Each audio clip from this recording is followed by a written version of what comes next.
อาหารของแท้นั่น ก็ไม่ได้บ่มี จีหนังพี่น้องจีหนัง บ่มีหัวของใคร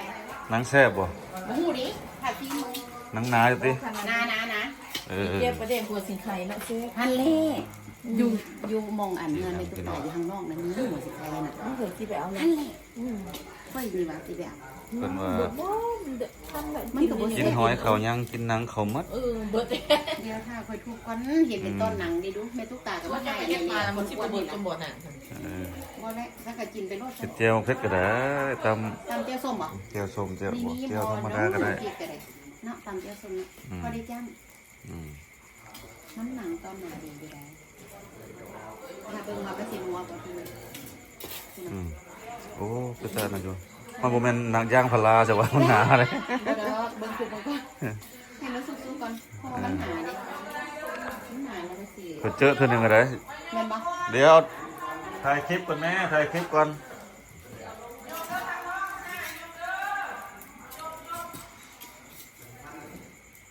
ได้แล้วหั่นน่ะ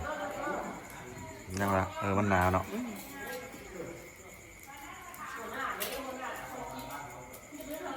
อืม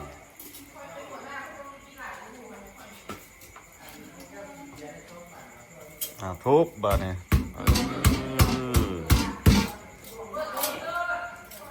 คือแข็งแต่ว่า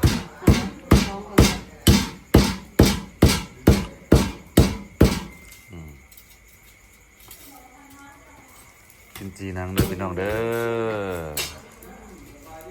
จีนังแซ่บๆ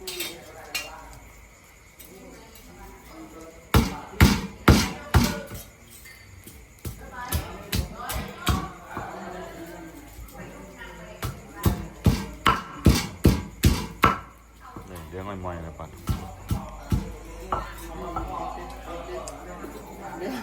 ไม่บ่พอดี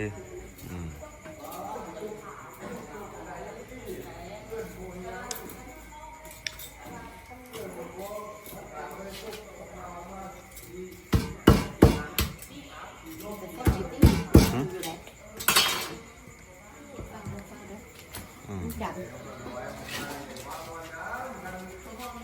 อุ้ย ขูดลูกแก้วกับขูดให้มันอร่อยอร่อย หอมอยู่เด้ หอมป่ะ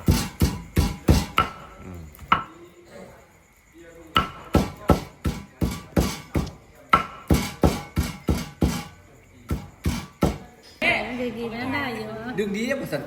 กินหนังพี่น้องหนัง เป็นจับคนเลยก็ แม่บ่ ลดแล้วก็ดึงนี้ก็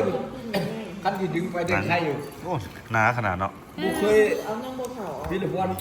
น้องเนี่ยบุเคยบุเคยเห็นรถถีบรถเพื่อน ที่บ้านน่ะขอทุก